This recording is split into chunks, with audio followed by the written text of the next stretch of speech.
Super की quality कैसी है दिखान? सुपर का भाई जी अच्छा है। ओरिजिनल मलाना है। हाँ ओरिजिनल। ये कितना तोला है? 5 तोले। और कितने का दोगे 5 तोला? चलो 5 तोले तो 25,000। 25,000। देगा। शांत, खूबसूरत और टूरिस्ट डेस्टिनेशन के लिए मशहूर इस गांव में खुलेआम चरस का कारोबार चल रहा है।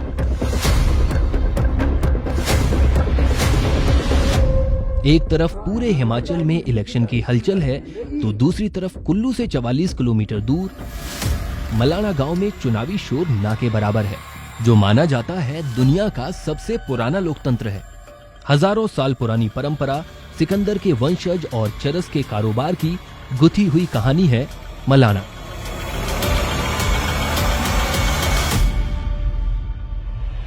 आप सोच रहे होंगे कि इन ऊंचे ऊंचे पहाड़ों और वादियों के बीच में क्या कर रहा हूँ। आपको बता दूं कि हिमाचल प्रदेश के कुल्लू ज़िले स्थित मलाना गांव में इस वक्त मैं मौजूद हूं और वो मलाना गांव है। इस गांव की एक अपनी रहस्यमयी दुनिया, जिसमें यहाँ की कोर्ट, यहाँ संसद, यहाँ के अपने नियम, कायदे, कानून हैं और यहाँ सब कुछ उन गांव वालों की मर्जी से ही चलता है। आइए इस गांव की दुनिया में आपको ले चलते हैं। 2 घंटे की खड़ी चढ़ाई के बाद हम मलाना गांव पहुंचे।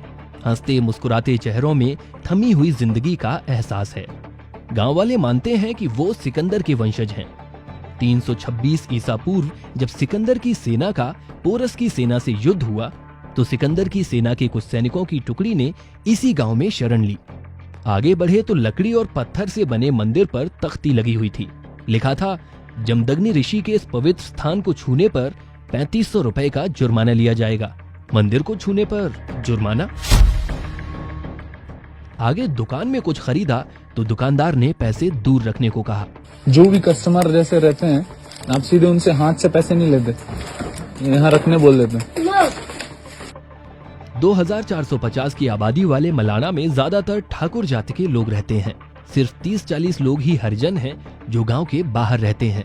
अब हम गांव के बीचों बीच चौक पर पहुंचे तो कई लोग भूरी टोपी पहने धूप सेकते दिखे। सिर्फ एक शख्स के ही सर पर मोटी सफेद पगड़ी थी। पास जाकर पूछा तो पता चला कि ये गांव के मुख्य पुजारी हैं। गांव की हर व्यवस्था में पुजारी का दर्जा सबसे ऊपर है। मंदिर को छूने पर जुर्माने का जवाब भी हमें यहाँ मिला।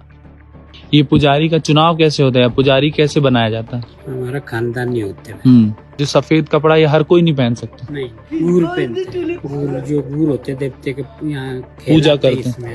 हाँ, हर कोई इसके अंदर नहीं जा सकता। कोई नहीं जाते हैं। जैसा कोई छोटे जात को होते, कोई बड़ा क्या नाम, उसी वजह से बिना जान पहचान के छूते नहीं किसी को।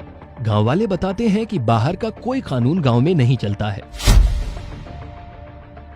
फसलें यहाँ करते हैं जैसे कोर्ट में करते हैं वैसे। कोर्ट कहाँ है? कोर्ट यहाँ है, ये है ना ऊपर। हाँ, ये सामने बैठा हुआ। यहाँ 2 सदन हैं। ऊपरी सदन ज्येष्ठांग, चौराहे पर बड़े वाले चबूतरे पर ये सदन बैठता है जैसे देश की राज्यसभा। निचले सदन को कोर सभा कहते हैं, जो देश की लोकसभा की तरह है। रहस्यों से इतर इस गांव को कहा जाता है the hash village of India. Malana की रहस्यमयी दुनिया के अलावा यहाँ जो सबसे बड़ा कारोबार है वो है नशे का कारोबार। हर घर में यहाँ चरस का उत्पादन होता है। ये जो आप पीछे पहाड़ देख रहे हैं, ऊंचे ऊंचे पहाड़ों पर गांजे के खेत होते हैं। वहाँ से गांजे की कटाई करके गांव में लाया जाता है। इसके बाद यहाँ हर घर में चरस का उत्पादन किया जाता है। हर गली नुक्कड़ पर लोगों की आंखें टूरिस्ट में चरसी कस्टमर ढूंढ रही होती हैं। अगर टूरिस्ट समझ गया तब ठीक है, नहीं समझा तो लोग सीधा पूछ ही लेते हैं, मान लोगे? अंदरूनी इलाकों में महिलाएं, बच्चे पौधे को रगड़े जा रहे हैं। ये काला मैल ही मलाना क्रीम है। एक आदमी पूरे दिन मेहनत कर 10,000 रुपए कमा लेता है। गांव में कुल 1200 वोटर्स हैं। इस लिहाज से लगभग 1.5 करोड़ रुपए रोज। 3 महीने के सीजन में 108 करोड़ रुपए गांव की कमाई होती है। गांव नशा उत्पादन करने का संगठित गिरोह चलाता है। न तो यहाँ बच्चे स्कूल पढ़ने जाते हैं, न ही महिलाओं के मूलभूत अधिकार। और इसके पीछे एक सरकार भी वजह है, क्योंकि न तो इस गांव तक सीधी रोड की पहुंच है, न ही यहाँ अच्छे अस्पताल या फिर स्कूल है। सुकून भरी वादियों के बीच इस गांव के लोगों की आंखें सीजन के आखिरी कस्टमर के इंतजार में हैं, क्योंकि गांजे की कटाई का सीजन खत्म होने को है और ये चरस की रगड़ अगले 8 महीने शांत होने वाली है।